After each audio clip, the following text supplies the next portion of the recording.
knowing who they really are.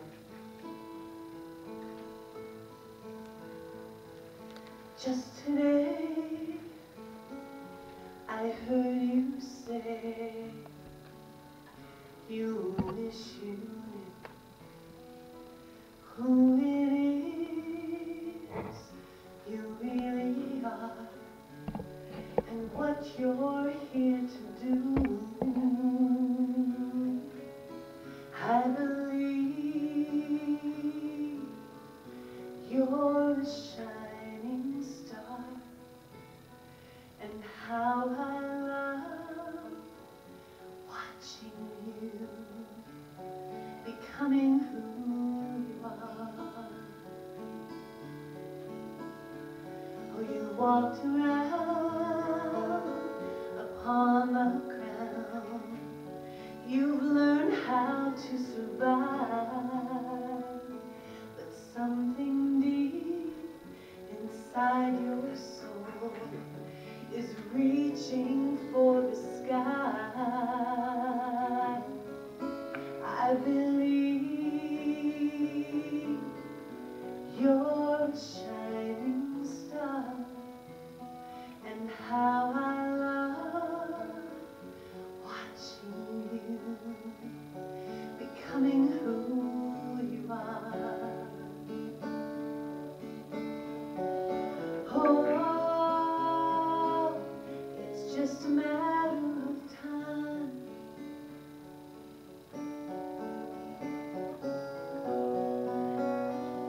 before you're gonna shine.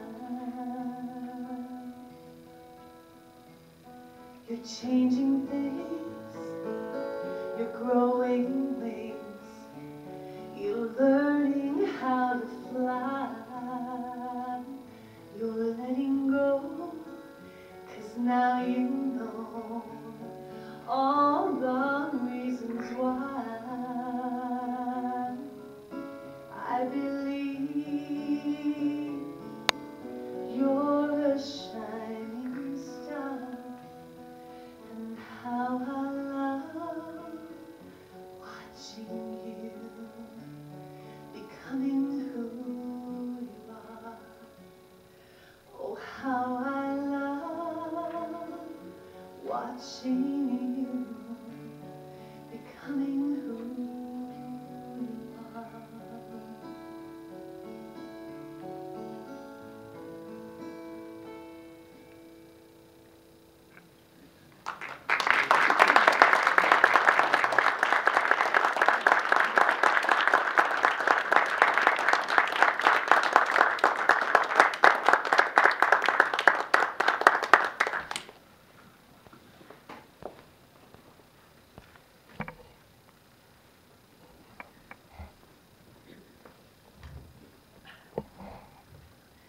I have placed the prayer chest in front of the Christ candle on the table to my right.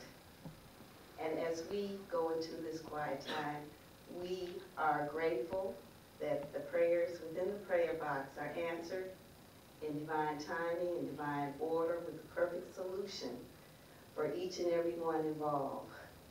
We know that their highest good and greatest joy is being met as we speak, and we give thanks that it is so. Today's daily word. I circulate the currency of good, and my capacity to receive expands. A full jug cannot accommodate more.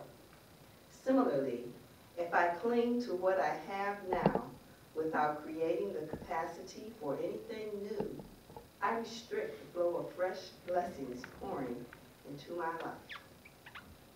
The spiritual laws of circulation and compensation tell me that freely sharing my gifts does not deplete my resources. I am willing to both give and receive. I joyously share my time, talent, and treasures in varied and imaginative ways. I might offer a helping hand, volunteer my time, share an idea, a smile or a hug, or donate money or gently used possessions.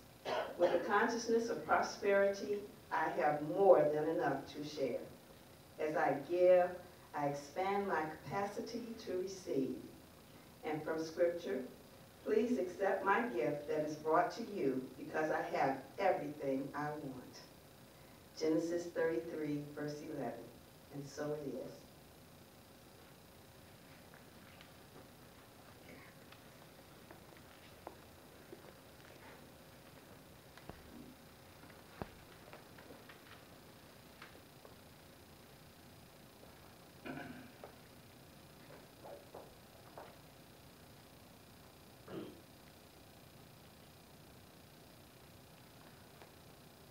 Please feel free to open your eyes as you will. Today our meditation follows our message. The lights can come on.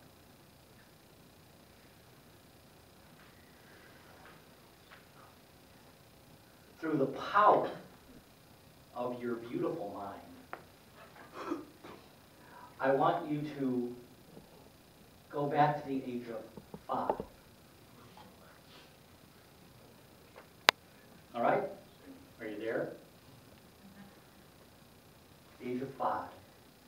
Now I want you to know that you are in a warm, safe space. I want you to know that you are protected. And I want you to know that you are surrounded by loved ones.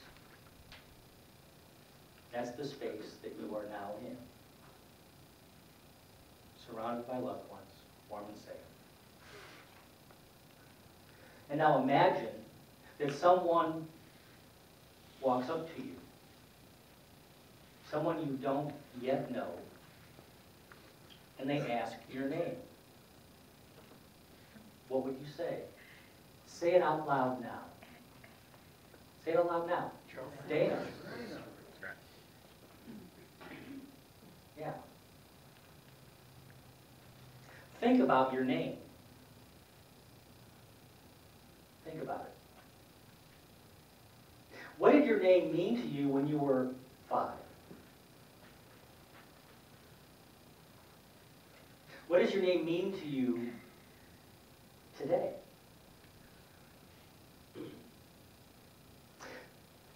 Does the meaning of your name have anything to do with who says it? Or how it's said? Dana Emerson Cummings. That always got my attention. Of course, that was Mom speaking.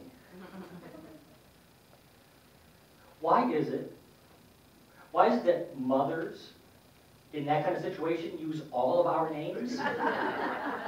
What's up with that? No mistake. Maybe it's because that they want to make sure that no aspect of our being misses any part of their message. I think that's why. It's the full body treatment.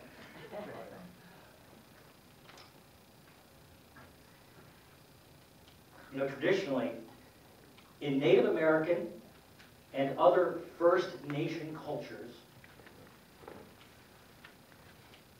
all the individuals in those societies had more than one name throughout their lifetime.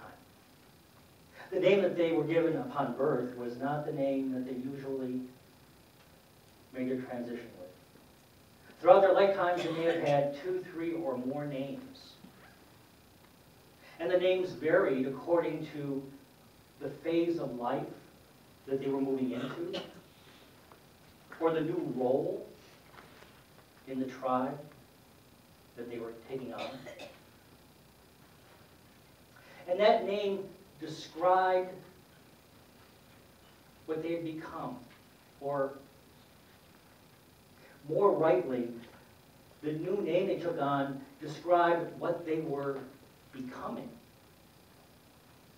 What they were becoming.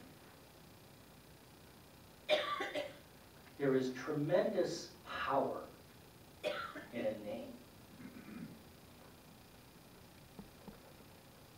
A common concept in history is that knowing the name of something gives one a form of power over that thing thing or person. We see this in all cultures. We see it in Jewish cultures, Egyptian cultures, Islamic, Hindu, Buddhist, Christian. In the first lines of Genesis, we hear God say this: "Let there be light," and there was light. Think about that statement.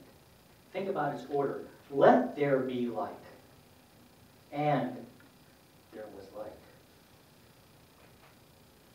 God first named the thing, and then the thing came into being. The light wasn't pre-existent. It seems as though that the process of naming was a necessary first step in the process of creation. I find that kind of fascinating. I usually think of, something exists and then you name it because it's already there. Maybe that's not how it entirely works. Maybe that's not how you and I entirely work. There is tremendous power in a name.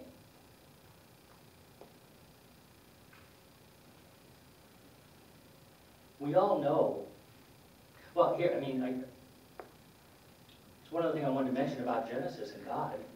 It didn't end with God saying, let there be light, and let there be this, and let there be that. God went further. God created man and woman by naming. And then God goes on to give humankind the power to name the animals. Check it out, it's right there. We were given that power to name the animals. And again, it's as if having the power to name something gives one a form of control over it. Now, you and I know that the powers that we have, just take a moment, think about the powers that you have, and you have many.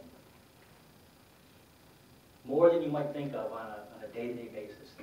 We know that the powers that we have can be used to create inclusive, loving, compassionate, constructive things. And we know that we can use our power to create things that are less so, at least temporarily, as all things in this world pass away. In this world. So does it make a difference?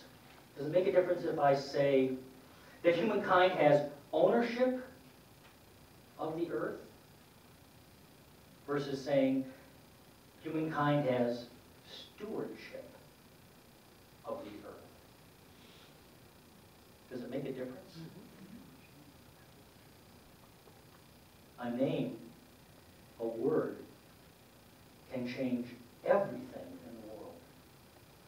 It can change everything in your world. The name or the word that you choose.